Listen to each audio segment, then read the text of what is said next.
Welcome to another CEO Wisdom Pod. We have Kevin Lavelle with us today. He's giving tired parents 1 billion hours of sleep through Harbor. That is, he invented world's best baby monitor and remote night nanny, which is super interesting. He's done 9-figure revenue over the last couple of years. So we're gonna discuss how and why. Today he's also father, a husband, and a 2X founders up in Dallas, Texas. I'm in Oaxaca, Mexico.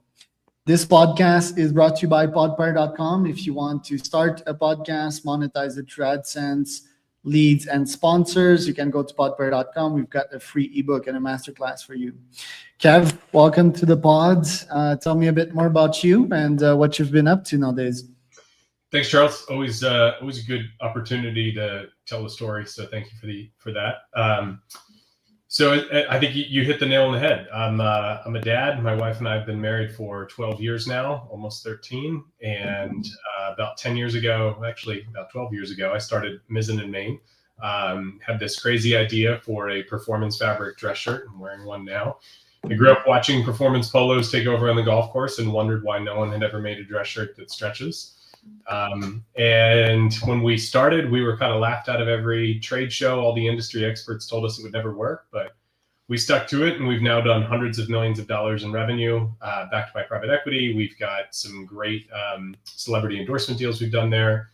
And taking everything I learned from that first go around, I'm still chairman of the board at Mizzen in Maine, but I'm taking everything I learned from that first go around to build Harbor. And our focus with Harbor is helping parents and kids get more sleep. Healthier parents, happier parents and healthier families, one restful night at a time, with a better baby monitor. And then we've created something called a remote night nanny, which allows parents to get 95% of the benefit of an in-home night nanny at about 5% of the cost. And we officially launched earlier this year. We started shipping product in September of 2024. And the feedback to the product's been great so far, and we're just getting started. Love this. Definitely gonna buy Harbor because we're concurrently conceiving. Hopefully we're gonna have a kid in a year or two and more than one. And the headline, 95% of the benefit of the night nanny, is incredibly appealing. And I do believe you, but I'm gonna quiz you today on the how. Yeah, let's do it. Let's start with performance fabric though, because first you're hitting D2C. And then the clothing, the sportswear niche is incredibly competitive as well, yes. Which probably mean that Kevin is a beast business-wise. So how did you carve yourself a niche there? How did you ended up making 9-figure with that one?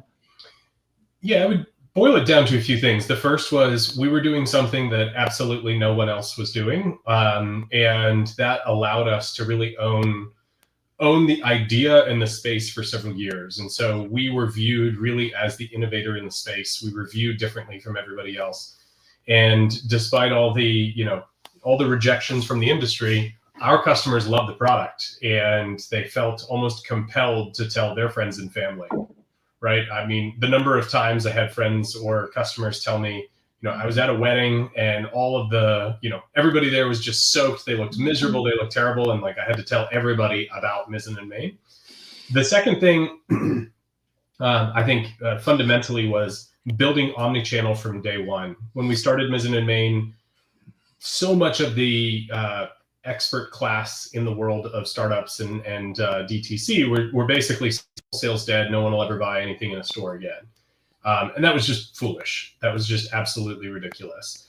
And so we started building out wholesale relationships from the very beginning. And today we're carried in over 1,000 stores around the country, and we have 11 of our own stores. And then the third thing would be just a great brand that nailed it. We had incredible partnerships with guys like JJ Watt, Phil Mickelson, Tim Tebow, and others. We put out great content. Our creative director put out banger after banger video. We actually had a video with Chingy. We did an office Christmas party parody, which was hysterical. And just stuff like that was relatable. It was fun. It spoke to who the brand was. And now today, basically every brand has copied us in whole or in part. Right, because New York Times publicity, Wall Street Journal, Men's Health, 750 retail location. I want to hear more about like your hustle. What's a daily life in Kev's life, and how do you keep your performance to such levels nowadays? So I would say, you know, building Mizzen in Maine was a very unique experience because I'd never even hired somebody or interviewed them, let alone run a P&L. And so everything that we did at Mizzen in Maine was basically brand new almost the whole time. Raising capital, dealing with legal documents, hiring people, HR, paying people. And so that kept changing over time. When I stepped down, I brought in new leadership in 2019. We had about 50 people at headquarters. And then at the time, I think we had 5, 6 stores. So that was its own evolution, and it looked different every year. One of the cool parts about that journey was my wife and I actually worked together. She was our CMO, and it was a very cool experience to get to do that together. I would advise most people not work with their spouses, given what I know about relationships. But for us, it was one of our kind of superpowers, because the brand was the business and the business was the brand. And so for us to do that together, we got to really drive a lot of success. And then, with Harbor, it looks very different because I now have 2 young kids, and I'm still involved with Mizzen and Maine with whatever they need me to, but it's not day to day. And Harbor is a remote first team. Right now, we're spread out across the country. And that is both a product of intentional design and the nature of hiring top talent today. So my co-founder's in Philadelphia, our head of hardware is in Seattle. And so we're all over the place. And so it's a very different experience building a company remotely.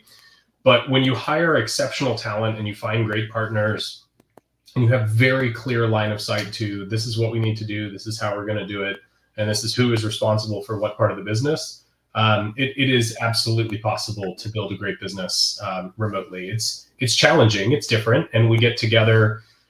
We've had one meeting with the entire company since it reached our total number of folks that we have today. But we've had a couple smaller meetings, and then the dev team is all centrally located together outside of Philadelphia, so they spend a little bit more time together. Otherwise, day in the life, as I round out my late 30s, I'm not quite as optimal, peak performance as I feel like I maybe once was, especially with 2 young kids. Try to maintain a fitness regimen in some capacity, because if I'm not, maintaining that, it's really hard to stay above water, keep my head above water. I particularly, as fitness has become harder to come by with kids and life and everything else, much more focused on being as healthy an eater as possible. I don't know which of the fitness gurus it was, may have been Peter Attia, that sort of really turned me on to intermittent fasting years ago. I've been doing that now for a long time. I feel like if I'm not intermittent fasting, it's very, very hard to stay around 2,000 calories. And then largely at this point in time in my life, I'm not a teetotaler, but I don't drink a lot. It's hard to drink and to get up in the morning, and with kids and with life and with work. And so, it's a do my best in every way that I can, knowing that none of it will be exactly optimized every single day. I respect the hell out of people who are able to maintain that.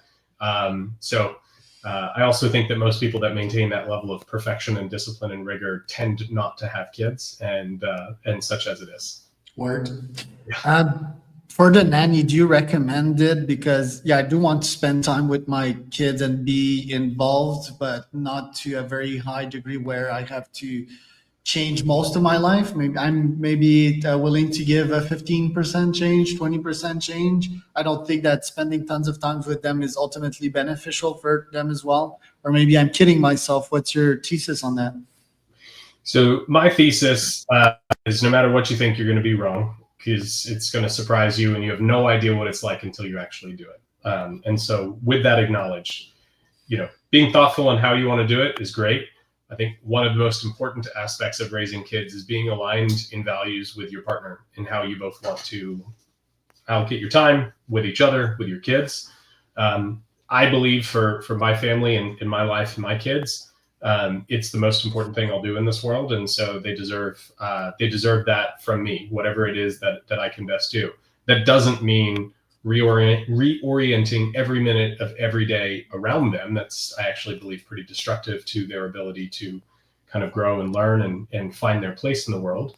But that they are ultimately now why I'm here. And so that I still have to find the way to get in, workouts and hobbies and friends. It's just dramatically different by necessity and also by joy. I mean, kids are, man, they are wonderful and challenging in ways that you can imagine.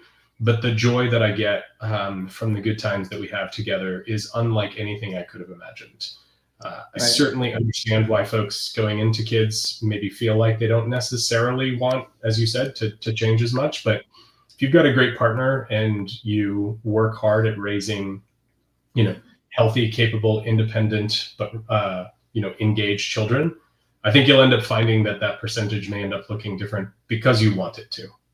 Yeah, I'm down for change. Maybe this is not what I meant, like just not de-optimizing some of my systems, but yeah, lots of wisdom in what you said there. I'm curious, why not continue scaling Mizzen and Main? You're chairman of the board now. Why not sell it all together? Why did you actually start at Harbors? That because you would not have restful nights yourself and you were like, let's start a product related to that? So in 2018-19 timeframe, I was going down the road of hiring a president for Mizzen and Main. We had grown to a point that was big enough that I was looking to bring in somebody who had kind of been there, done that in the world of apparel. And as I was searching and beginning that process, I was asked by a philanthropy based out of DC that my wife and I care a lot about and I've spent a lot of time with, if I would come help them build a tech accelerator for nonprofits. That's the kind of easiest way to describe it. And, I didn't want to leave Mizzen and Main, but I was ready to bring in a president. And I thought, I've been asked to go help make the world a better place and continue to try and use my 0 to 1 talents to create sort of something huge out of nothing. And so I spent some time in reflection. My wife and I talked a fair bit and ultimately decided I'll bring in a new CEO and I will go help try to make the world a better place. And, we were backed by private equity, so we were on a rocket ship. And when private equity invests, eventually there's some sort of transaction. So I thought someone else will come in, take it to the next level, and I will go help make the world a better place. And I had an amazing ride working with the philanthropy for 3 years, really enjoyed that experience. Very proud of the work we got to do, and I got to work with a lot of amazing people. But the idea for Harbor just kept reverberating in my head. I couldn't shake. I really think I can change lives building this company. And ultimately, entrepreneurs are not better or worse than other, makers and doers and team members. They're just different. It's a different skill set and it's a different way of approaching, creating value. And I had some encouragement from some friends and mentors that basically said, like, what you can be, you must be. And so if you're an entrepreneur and you're a founder and you have an idea that you feel like needs to be brought to the world, you've got to go do it. And so that was what led me to step down from the philanthropy. Proud of the work that I got to do there, but said, I got one more go in me to try and build another company. And it's been infinitely more rewarding getting to do it again. Also been infinitely more difficult than I expected. Figured, I've done this once before. We'll knock down some of those barriers. And I would say the biggest difference from the first time to the second time is I can get almost anybody to answer me or talk to me. Whereas with Mizzen and Main, at the beginning, no one would talk to me. That doesn't mean they'll work with me or say yes or do any of those things, but I can at least get the conversation. So that's helpful. The other piece is a sense of kind of been there, done that. And so when things are really hard or we run into a huge problem, like, I don't know how we're going to do it, but we got through all these hurdles, all these barriers last time. You just got to have faith that we're going to get there and keep going. And there's been no shortage of overwhelming difficulties, challenges, and setbacks, but we've made a lot of progress. Tell me about the niche itself, because it's very much hardware. There's a software part, of course. Nanit seems to be our main competitor. They charge a subscription. You don't. Yes. Are you the best in class? And also tell me about the quote unquote seasonality of the product, because babies, it's a phase in life doesn't last forever, which means that the consumer won't buy it again on a lifetime basis, right? So tell me a bit more about the niche itself and how you're competitive. Yeah, so I started this company because Nanit, which is the leader in the space, failed our family. Nanit is a Wi-Fi camera with an app on your phone, and apps on phones are not baby monitors. I woke up one morning, the app had crashed, and when an app crashes, it can't necessarily tell you that it crashed. Or if you forget to plug your phone in or your phone glitches, there's not a way to alert you that you're no longer connected. So I went out and bought an old school Motorola camera and monitor, kind of a piece of junk. They don't really work that well. They break all the time. But importantly, if you're not listening. And so what we set out to build ultimately is to solve this problem that parents want the best for their kids, and the best failed us. And then I had to build multiple systems and kind of hack them together to get a dedicated device that would tell me if I'd lost connection overnight, and also the ability to record and rewind and access outside the house, to check in on a nanny, to check in on a babysitter, just to be able to have the basic benefits of a Wi-Fi system. So what we built is a camera and a 10-inch monitor that connect directly to each other without internet, and both devices also connect to the cloud. So I would generally say, yes, we're the best in class, meaning the best baby monitor, but importantly, we've created a new class because there isn't a system that works the way that ours works. You get the best of both worlds. It is all around helping parents and kids get more sleep. And then we have created on top of that this remote night nanny, where it's, again, 95% of the benefit of an in-home night nanny at 5% of the cost. We can help with all-night, eyes-on expertise coaching to help parents and kids through the most difficult aspect of kids learning how to sleep, because it is literally a skill that kids need to learn. And, we have, at the moment, you can book lactation consultations. We're expanding into adjacent areas of telehealth and telemedicine. So our fundamental belief is, yes, we can absolutely own this market, because the best products out there fail families all the time, and they're not reliable, and parents and kids deserve better. But then layering in these adjacent areas of service that no one else currently offers or is fundamentally able to offer. Their products just don't allow for that type of overnight service and coaching. And then ultimately, in terms of the seasonality, Nanit requires a subscription to use most of their features, and it is a subscription per child on an annual basis. And so if you have multiple kids, because a lot of people have multiple kids under the age of 4 or 5, so you're watching multiple kids at the same time, you've got multiple subscriptions. People are tired of being subscriptioned to death because everything has a subscription now. And I think we can build a great business that adds these value add services over time, where our relationship with customers will last for a much longer period of time. The important thing is, when I think about Ms. and Maine, sure, any guy between the ages of sort of 20 and 60 could be our customer, but they have hundreds of choices, and there's styles and fit and all that kind of stuff.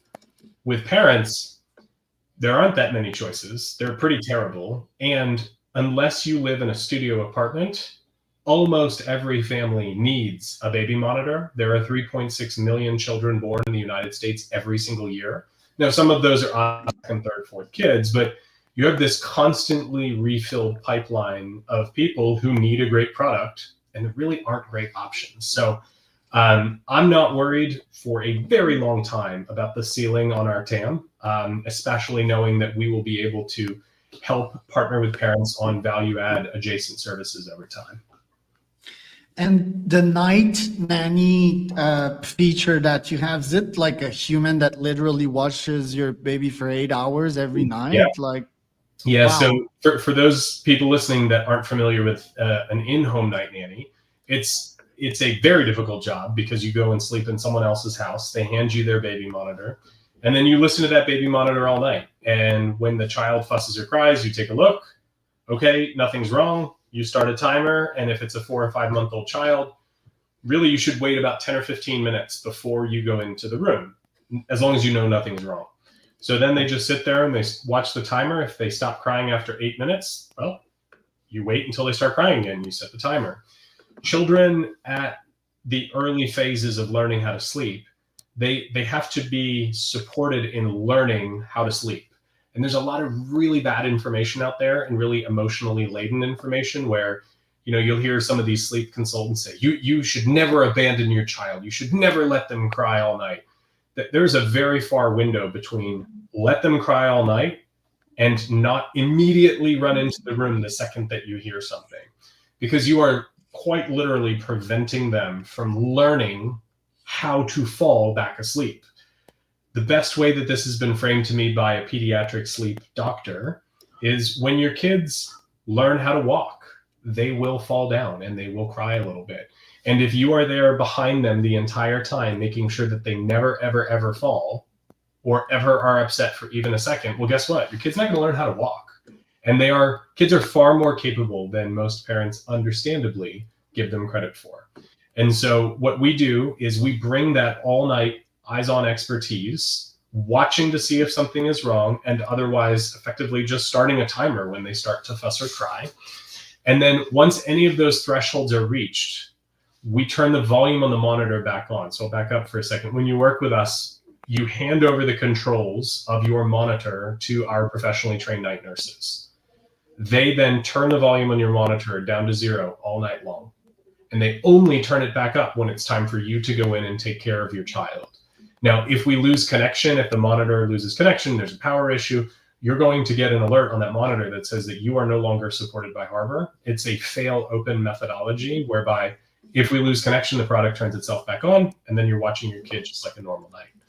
But otherwise, if your child starts to fuss or cry for 2, 3, 4, 5 minutes and stops, you won't hear anything.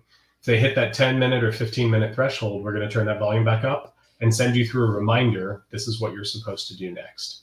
That means I can have a professionally trained night nurse work with 5 to 10 families at the same time, and therefore bring the cost down. Right now, based on how many nights you buy, it's as cheap as $25 a night. Our long-term vision is to get it even lower than that. And in doing so, not only do we create an entirely new market, but we take something that was heretofore totally inaccessible to most Americans and now accessible to the masses. And that's pretty darn exciting. I love it. Tell me about the AI vision. Could an AI monitor the whole thing and give out suggestions and or start music, for example, on the hardware and provide solutions? So one of the ways that I feel like differentiate ourselves from a lot of other systems as well is children, in terms of setting up a safe sleep environment and a cohesive sleep environment that supports their sleep. Just a low, steady white noise should be in your child's room every single night. And so there should be no intervention from a music perspective. And other companies suggest that. I think that is that is a mistake from supporting that healthy sleep habit development. Could AI watch your child? I think the answer to that question is unquestionably yes in time. Right now, not yet. And so what we have is AI and machine learning supporting a human in the loop. There might be some parents who say, I would be totally comfortable letting AI watch my child. I don't think we're there yet from a technology perspective, and I certainly don't think we're there yet from a consumer sentiment perspective. But the most effective and incredible applications of AI and machine learning right now are where it enhances the effectiveness of a human in the loop. So when doctors are able to leverage that technology to be better in their diagnosis, rather than just saying like, oh, all diagnoses should be done by AI because it's better than doctors. I'm not ready to turn my health over to AI only. I would like some level of human discernment and intervention as well. And so for the foreseeable future, and certainly if that ever changes, we would let folks know. We will absolutely have a human in the loop. And one of the cool parts about Harbor is our device and system we think is the best in the market. Our customers are telling us that if you don't want to use our remote night nanny, you don't have to. It is entirely opt-in. Unless you opt into that remote night nanny service, our camera has an AI chip in it and a memory chip in it. So unless you opt in, we never store or process any of your footage, which is totally different than Nanit, Owlet, and the others, because they send all of their footage to the cloud because that's where they store your footage for you. Lots of security vulnerabilities to bear in mind when you're storing things in the cloud. We've reduced or eliminated that risk and friction because we don't store people's data. We don't process people's data unless they're opting in where we have that human in the loop. Love it. Last but not least, are you taking some funding for 2025? What are your goals there? We are in the process. We've raised a seed round and are extending that. We've had great feedback from our investors so far. 2025 is a total TBD. There's a lot to be determined and to be seen in 2025. So right now our focus is getting more product in people's hands, and excited to see where that takes us. Where can people find out more about you, Kev? Thank you. Our mission at Harbor, as I said, is happier parents and healthier families. And so at harbor.co, or our socials are Harbor Sleep. We have tons of free resources. You don't need to be a customer to tap into those resources. We've got a lot of interviews with experts, sleep guides. All of that is available there. And then I am at Kevin S. Lavelle on X, and Kevin, I think Lavelle, you'll find me on LinkedIn, and try and share some of this journey in a build in public capacity. And Charles, thank you for the opportunity to share some of our story. My pleasure. That was